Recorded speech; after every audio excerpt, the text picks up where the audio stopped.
बिस्मिल्लाहिर्रहमानिर्रहीम, अस्सलाम वालेकुम। आप यूट्यूब चैनल देख रहे हो, मेरा नाम है अब्दुल रहमान। नाज़रीन, आज 15 अप्रैल है, जुम्मे का दिन है और आज हुकूमत को बने हुए और शहबाज शरीफ साहब को हल्फ उठाए हुए तकरीबन पाँच पाँच दिन हो चुके हैं। 10 अप्रैल को उन्होंने हल्फ उठा लिया था और वो वज़ीर आज़म बन गए थे। अभी तक उनसे काबीना के जो नाम है और अपनी कैबिनेट जो है वो फाइनल नहीं हो सकी। अभी तक सिर्फ उन्होंने राणा सनाउल्लाह साहब का अनाउंस किया कि जी वो वज़ीर कानून होंगे और अभी बाकी जो है वो चल रहा है प्रोसेस में। तकरीबन कल का अगर दिन गुजर जाता है तो पूरा हफ्ता हो जाएगा और कैबिनेट ही जो है फाइनल नहीं हो सकेगी। इसके साथ साथ इस टाइम की जो सिचुएशन है उसके बारे में आज बात करेंगे। पाकिस्तान की इकोनॉमी के हवाले से इस टाइम क्या चल रहा है और जो अब इमरान खान साहब आने वाले दिनों में जो उनका कल जलसा है कराची में, किस तरह का वो खिताब करेंगे उस जलसे से और उनकी बॉडी लैंग्वेज कैसी होगी, इस पर बात करेंगे। और कल DGIS PR साहब ने जो प्रेस कॉन्फ्रेंस की और उसमें उन्होंने कहा कि ये जो खत था जिसको इमरान खान साहब ने लहराया और जिसकी बाज़गश पिछले एक डेढ़ माह से चल रही है, उसमें उन्होंने कहा कि जी उस खत में जो ज़ुबान इस्तेमाल की गई वो गैर पार्लिमानी थी और उसमें बाकायदा पाकिस्तान के अंदरूनी मामलात में इंटरफेरेंस है जो वाज़ेह है उस खत में, लेकिन उसमें साजिशी अनासर नहीं है। अब जनरल बाबर इतवार साहब ने इस तरह के वर्ड्स क्यों इस्तेमाल किए, जबकि साफ उसमें वो खुद कह रहे हैं अपने सामने सब जितने भी वहाँ बैठे हुए थे, रिपोर्टर्स बैठे हुए उनके सामने, वो कह रहे हैं कि जी उसमें जो है बाकायदा गैर पार्लिमानी ज़ुबान इस्तेमाल की गई और उसमें पाकिस्तान के अंदरूनी मामलात में मुदाखलत है। तो इस पर ये साजिश ही हो गई और इसमें क्या है, ये कान को इधर से पकड़ लें या इधर से पकड़ने वाली बात हो गई। बहरहाल ये तो अब जनरल बाबर इफ्तिखार साहब भी इसको क्लियर करेंगे शायद नेक्स्ट प्रेस कॉन्फ्रेंस में कि उन्होंने ये खास तौर पर ये वर्ड्स क्यों इस्तेमाल किए कि उसमें कोई साजिश नाज़र नहीं है। और उसको फिर कल से नून लीग वाले जो हमारे कुछ सहाफ़ी भी हैं और नून लीग का जितना एक मीडिया ग्रुप है और जितने वज़रा हैं नून लीग के और PDM के समेत वज़रा जितने भी हैं, उन्होंने उस वर्ड को पकड़ा और कह रहे हैं कि जी DGIS ने फाइनल कर दिया है कि जी कोई साजिश नहीं थी, ये सब एक झूठ का पलंदा था और ये ख़त तो बहरहाल आया है। पहले जो एंकर हज़रात ये कह रहे थे कि कोई ख़त नहीं है, मरियम नवाज़ शरीफ साहिबा भी ये कह रही थी कि जी कोई ख़त नहीं है, सब झूठ है। फिर बिलावल साहब ने भी कहा कि कोई ख़त नहीं है, ये सब एक झूठ का पलंदा है। शहबाज शरीफ हों, जरदारी साहब हों, शहबाज शरीफ साहब ने तो जरदारी साहब के खड़े हुए ये कहा था कि जी अगर ये खत सच साबित हो गया तो मैं इमरान खान के साथ खड़ा हो जाऊंगा और मैं इमरान खान साहब के साथ खड़ा होकर डट कर मुकाबला करूंगा। तो अब ये कल की जो प्रेस कॉन्फ्रेंस थी जिसमें इस बात के ऊपर मोहर लग गई कि ये खत वाकई आया है और ख़त में गैर पार्लिमानी ज़बान इस्तेमाल की गई है, ख़त में पाकिस्तान के अंदरूनी मामलात में इंटरफेरेंस की गई है, तो इसके ऊपर अब जुडिशल कमीशन बना देना चाहिए। इसके ऊपर भी हमारे जो मोअज़्ज़िज़ जज हज़रात साहब हैं जो कि 5 रुकनी लार्जर बेंच बना था, उनको दोबारा से खुद नोटिस लेना चाहिए और कहना चाहिए कि इसकी जो है प्रॉपर इसकी इन्वेस्टिगेशन होनी चाहिए। एक मुल्क के अंदरूनी मामलात में अमेरिका कैसे मुदाखलत कर सकता है। DGIS PR साहब ने कल कहा कि जी हमारी अदालतें आज़ाद हैं और वो अदालतें जो हैं आज़ाद होकर फैसला ले रही हैं। रात को 12 बजे खुल जाती है। इस्लामाबाद हाई कोर्ट भी, केस सुप्रीम कोर्ट में चल रहा है तो इस्लामाबाद हाई कोर्ट के खुलने का क्या मकसद बनता है।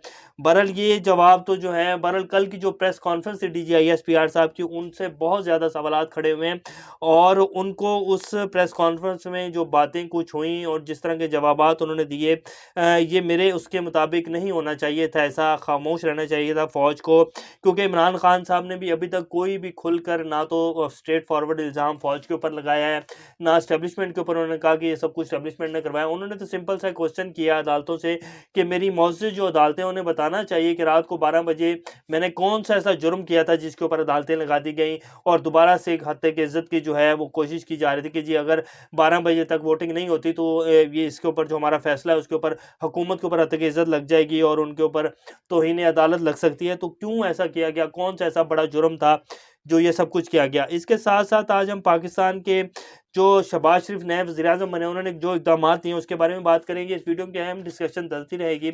इससे पहले अगर आप लोगों ने चैनल को सब्सक्राइब नहीं किया तो रेड बटन को प्रेस कर लें और बेल आइकॉन को प्रेस कर लें ताकि लेटेस्ट अपडेट्स आप लोगों को मिलती रहें। सबसे पहले हम आपको बता देते हैं कि फॉरेन फंडिंग केस जो है उसके ऊपर बड़ी पेशरफ्त शुरू हो गई है। इस्लामाबाद हाई कोर्ट ने कहा है कि जी इलेक्शन कमीशन के पास सिर्फ 1 महीने का टाइम है और इस केस को जल्द अज जल्द फाइनल कर दिया जाए। अब ये जो सारे इक़दामात लिए जा रहे हैं, शहबाज शरीफ साहब ने तो आते ही कहा था कि जी कोई इंतकामी जो है वो कार्रवाई नहीं होगी। बहरहाल फॉरेन फंडिंग जो केस है उसमें अब कोशिश जो है वो की जाएगी कि पूरी की पूरी जो पार्टी है PTI उसको उड़ा दिया जाए और उसमें कोई ना कोई ऐसा लाजमी किरदार अदा किया जाए कि जो इमरान खान साहब एक इसको लेकर तहरीक को लेकर चल रहे हैं, इनको यहीं रोक दिया जाए। अब इसमें कौन कौन से साजिशी अनासिर शामिल हैं, इसमें ये भी खुल कर पता लग जाएगा, कोई भी चीज़ छुपी नहीं रहती। हमारे मुल्क की तारीख है, ये जितनी भी आप उठा के देख लें, भुट्टो साहब का जुडिशल कत्ल हुआ वो सब कुछ खुलकर सामने आ गया, जितने भी मार्शल लॉ लगे।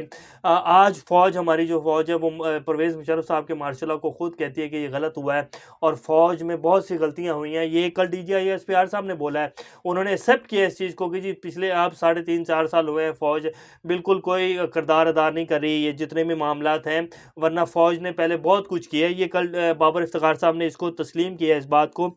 तो ये सारी चीज़ें, अब भी जो कुछ हुआ है, रात को 12 बजे अदालतें लगीं और जो कुछ हुआ उस दिन रात को इस्लामाबाद में, ये सारी चीज़ें खुलकर सामने आ जाएंगी और ये छुपी नहीं रहती चीज़ें।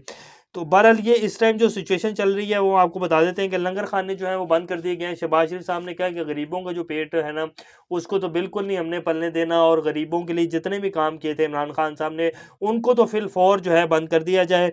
तो लंगर खाने बंद कर दिए गए हैं और गरीब जो है वो बेचारे रुलते फिर रहे हैं, जो कि इधर उधर से दूसरे शहरों से, गाँवों से, कस्बों से आते थे बेचारे शहरों में काम करने के लिए।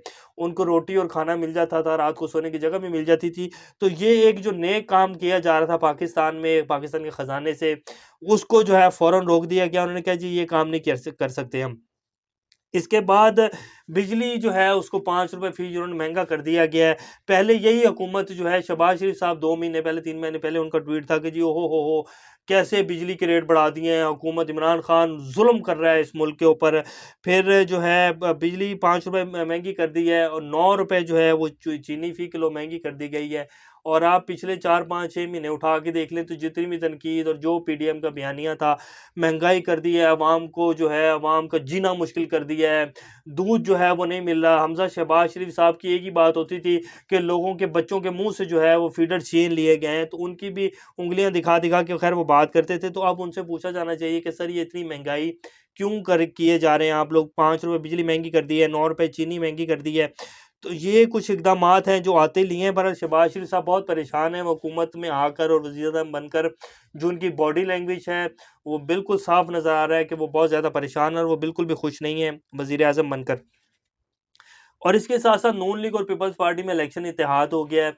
ये वो सारी बातें सच हो रही हैं जो इमरान खान साहब कहते रहे कि जब मैं आऊँगा तो ये सारे इकट्ठे हो जाएँगे। तो अब जो है 7 से 10 सीटों के ऊपर जो नेक्स्ट इलेक्शन होगा उसमें इत्तेहाद हो गया है कि जी अगर जहाँ नून लीग के वोटर ज़्यादा होगा वहाँ PP के जो वोटर होगा वो नून लीग के बंदे को वोट डालेगा, और जहाँ PP का वोटर ज़्यादा होगा पंजाब में, वहाँ नून लीग का वोटर PP वाले बंदे को सपोर्ट करेगा। ये सारा इमरान खान के खिलाफ जो है वो इसका इत्तेहाद हो गया। लेकिन अभी तक पीपल्स पार्टी ने कोई भी वफाकी वज़ारत नहीं ली है। वो सिर्फ कह रहे हैं कि जी हमें ज़्यादा से ज़्यादा हम जो माँग रहे हैं वो दे दें, स्पीकर का ओहदा दे दें हमें, उसके साथ सेनेट के जो चेयरमैन है उसका ओहदा दे दें और सदर का ओहदा दे दें। लेकिन उसके ऊपर नून लीग नहीं मान रही, क्योंकि पीपल्स पार्टी जो है इस हुकूमत का हिस्सा बिल्कुल बनने के लिए तैयार नहीं है। क्योंकि वो कहते हैं कि जितनी भी ज़लील हो वो सिर्फ नून लीग ही हो और शहबाज शरीफ ही हो।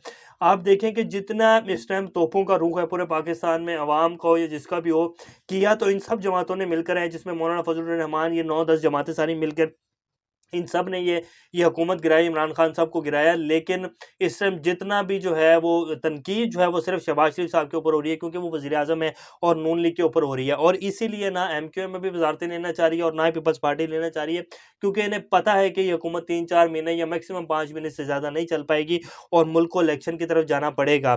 तो इसीलिए ये लोग सारे कतरा रहे हैं और सिर्फ नून लीग को सामने किया हुआ है, और ये बात शहबाज शरीफ साहब बहुत अच्छे से जान चुके हैं। तो ये इस टाइम की कुछ लेटेस्ट सिचुएशन चल रही है। और इसके साथ-साथ अमेरिका ने आज जनरल बाबर इफ्तिखार साहब की जो कल की प्रेस कॉन्फ्रेंस थी उसके ऊपर दोबारा अमेरिकी जो तर्जुमान है व्हाइट हाउस के, उन्होंने वो कर दिया, तायीद कर दिया कि जी ऐसा कुछ भी नहीं है, ये पाकिस्तान सिर्फ हमारे ऊपर इल्ज़ामात लगा रहा है। और ये अब मामला खैर पाकिस्तान को यूनाइटेड नेशंस में भी उठाना चाहिए। लेकिन हमारे जनरल बाजवा साहब का तो बयान जो है वो दूसरे दिन ही आ गया था, जब इमरान खान साहब ने ये लेटर लहराया था जलसे में, उसके अगले दिन ही जनरल बाजवा साहब ने आकर कह दिया था कि जी हम अमेरिका के साथ ताल्लुकात रखना चाहते हैं और हमारे अमेरिका के साथ एक दरीना ताल्लुकात हैं। तो बहरहाल ये हमारे जो अदारे हैं इनको भी सोचना चाहिए कि हमें क्या अब ये किस तरह मुल्क ये चलेगा। अगर यही इंटरफेरेंस होती रहेगी जिसको हमारे अदारे मान रहे हैं कि ये इंटरफेरेंस हो रही है, तो क्या इस तरह ये मुल्क तरक्की कर सकेगा और क्या इस तरह हम गुलामी से आज़ाद हो सकेंगे जिसकी जंग सिर्फ इमरान खान लड़ रहे हैं और पूरा मुल्क और पाकिस्तान का जितना एक सिस्टम है वो सारा एक साइड पर है और सिर्फ इमरान खान मर्द मोमिन और मर्द वाहिद जो है वो इस जंग को और इस आज़ादी को लेकर चल रहा है आगे कि हमने अब ये गुलामी जो है इसको कबूल नहीं करना और आज़ादी जो है वो हमें चाहिए। अब हम किसी भी मुल्क की ना तो डिक्टेशन लेंगे और ना इंटरफेरेंस जो है अपने मुल्क में बर्दाश्त करेंगे। बहरहाल देखते हैं क्या होता है। कल का जो जलसा होगा इमरान खान साहब का वो बड़ा इंपॉर्टेंट होगा और उसमें देखना है कि इमरान खान साहब का मूड क्या है और अब वो आगे किस तरह लेकर चलते हैं और क्या क्या बात करते हैं कल के जलसे में जो कराची का जलसा है। इसके साथ साथ उन्होंने पाकिस्तानी अवाम को कहा है कि आपने पाकिस्तान का परचम लेके आना है, पीटीआई का परचम आप लोगों ने नहीं लेके आना है क्योंकि ये आज़ादी की जंग है और अब हम इसको जंग को जो है आज़ादी के लिए लड़ेंगे। तो ये देखते हैं कल के जलसे में क्या होता है और किस तरह इमरान खान साहब आके अपनी कौम से और अपनी आवाम से जो है खिताब करते हैं। अभी तक के लिए इतना, इंशाल्लाह नेक्स्ट अपडेट के साथ दोबारा आपके सामने हाजिर होंगे। तब तक अपना और इस चैनल का ख्याल रखिएगा। अल्लाह हाफ़िज़।